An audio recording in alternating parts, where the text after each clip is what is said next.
آپ سب، آپ جتنے بھی لوگ بیٹھے ہیں، ہماری خواتین بھی، اللہ نے ہم سب میں لیڈر بننے کی صلاحیت دی ہے. کیونکہ یہ یاد رکھیں، ہم اللہ کی سب سے عظیم مخلوق ہیں، اشرف المخلوقات. تو جب اللہ نے فرشتوں کو کہا کہ انسان کے سامنے جھکو، اور جب ابلیس نے انکار کیا تو اللہ نے کہا فرشتوں کو کہ تمہیں بھی نہیں پتا کہ میں نے انسان کو کتنی صلاحیتیں دی ہوئی ہیں. مشکل اور مسئلہ یہ ہے کہ ہمیں بھی نہیں پتا کہ اللہ نے ہمیں کتنی صلاحیتیں دی. اور وہ کیوں نہیں پتا؟ کیونکہ ہر انسان کے سامنے دو راستے ہوتے ہیں. آپ جب نماز پڑھتے ہیں تو آپ صرف ایک چیز مانگتے ہیں کہ اللہ ان کے راستے پہ لگا جن کو تو نے نعمتیں بخشی. اس راستے پہ نہیں جو تباہی کا راستہ ہے. تو جو تباہی کا راستہ ہے، نوجوانوں سنو، یہ ہاتھ ادھر نہ لاؤ، سنو میری بات. تمہیں یہ یاد رکھو جو میں باتیں کہہ رہا ہوں، اور خاص طور پہ نوجوانوں کے لیے یہ آپ کی ساری زندگی کام آئیں گی اگر آپ کو سمجھ آ گئی. آپ کی سامنے ہمیشہ دو راستے ہوتے ہیں.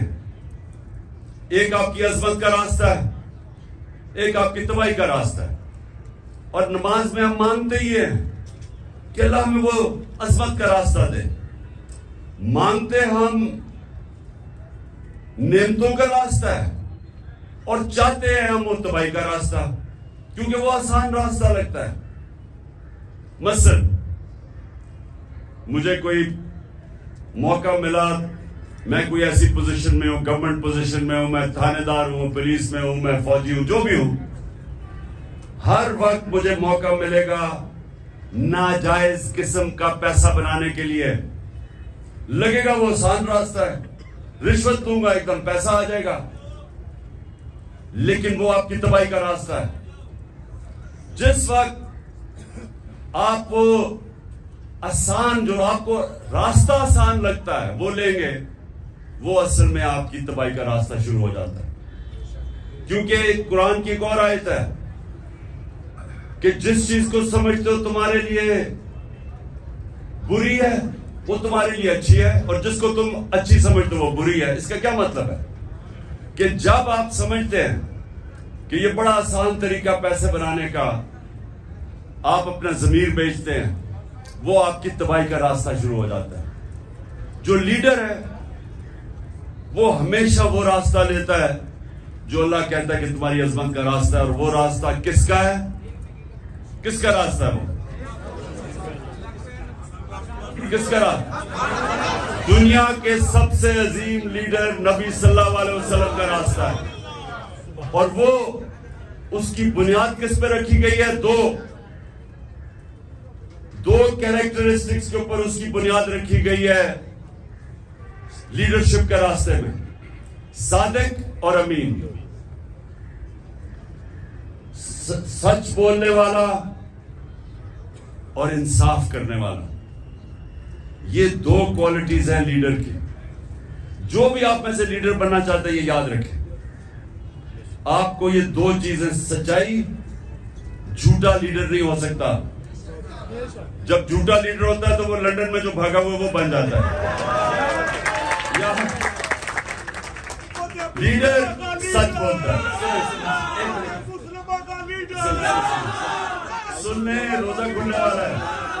سنیں، میں نوجوانوں کے لیے کہہ رہا ہوں، یہ آپ کی ساری زندگی یہ میری باتیں یاد رکھنا. اگر آپ نے، آپ کی پرواز اوپر ہونی ہے، اقبال کا شاہین بننا ہے، جس کا بڑا نام ہوگا، جو اپنی فیملی کا بھی نام اٹھا دے گا، جو دنیا یاد کرے گی اس کو، وہ نبی صلی اللہ علیہ وسلم کے راستے پہ چلے گا. صادق اور امین، سچ بولنے والا. اور قرآن میں ہے کہ اگر اپنے ماں باپ ان کے خلاف، اپنے خلاف بھی اگر آپ کو انصاف کرنا پڑے، آپ انصاف کریں. اتنا زیادہ زور اللہ نے انصاف پہ دیا ہوا ہے. وہ لیڈرشپ کی، جب ایک لیڈر انصاف کرتا ہے اس کی عزت ہوتی ہے، اور لیڈر عزت کے بغیر لیڈر نہیں بنتا. تو یہ آپ نے باتیں یاد رکھنی ہیں کہ کئی دفعہ ہوتا ہے جی وہ میرا دوست کہہ رہا ہے تو چلے میں جھوٹ کا ساتھ دے دوں، میں سفارشی کسی کے لے لوں. جب آپ کسی کا مثلا آپ ٹیم سلیکشن میں سفارشی لے کے آتے ہیں تو آپ کسی کا حق مارتے ہیں. جب آپ حق مارتے ہیں اوپر والے کی برکت نہیں آتی، کیونکہ سارا کامیابی تو اوپر والا دیتا ہے. تو اللہ جب دیکھتا ہے کہ کسی کا کوئی حق مارا ہے، بدنیت ہے انسان، اس کو کامیابی نہیں ملتی. تو میں نے صرف آج آپ کو یہ کہنا تھا نوجوانوں کہ لیڈر دو چیزوں کے اوپر اس کی بنیاد رکھی جاتی ہے. صادق اور امین، سچا ہوتا ہے. نبی صلی اللہ علیہ وسلم کے پاس ایک قریش آیا، کہتا جی میں 60 سال کا ہو گیا ہوں، میرے لیے مجھے کوئی ایک چیز بتائیں کہ میں مسلمان بھی ہو جاؤں اور میں اپنی عادتیں نہ چھوڑوں. میں اب 60 سال کا اپنی عادتیں نہیں چھوڑ سکتا. تو انہوں نے کہا اگر ایک چیز مسلمان ہونے کے لیے تو سچ بولو. سچ میں بڑی طاقت ہے، کیونکہ اللہ الحق ہے، اللہ سچ ہے. جب آپ سچ بولتے ہیں تو اللہ آپ کے ساتھ کھڑا ہو جاتا ہے، آپ کو وہ طاقت ملتی ہے. وہ کہتے ہیں کہ انگریزی میں کہ one moral man is an army، کہ ایک سچا انسان ایک فوج ہوتی ہے، کیونکہ اس کے پیچھے اللہ کی طاقت آ جاتی ہے.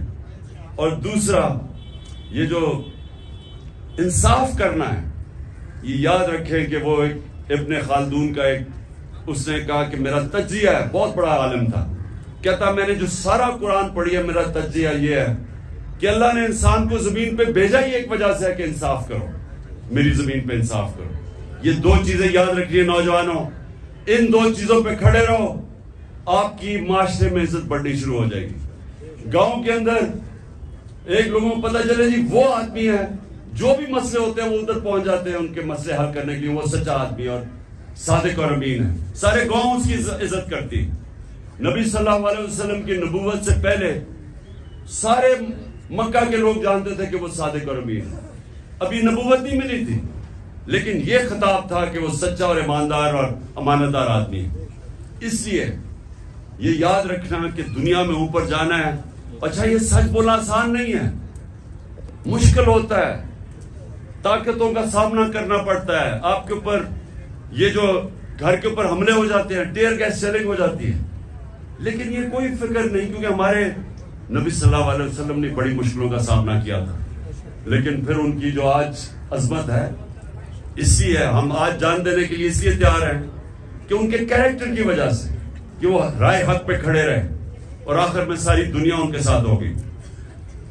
دعا کریں گے اور پھر انشاءاللہ روزہ کھولیں گے.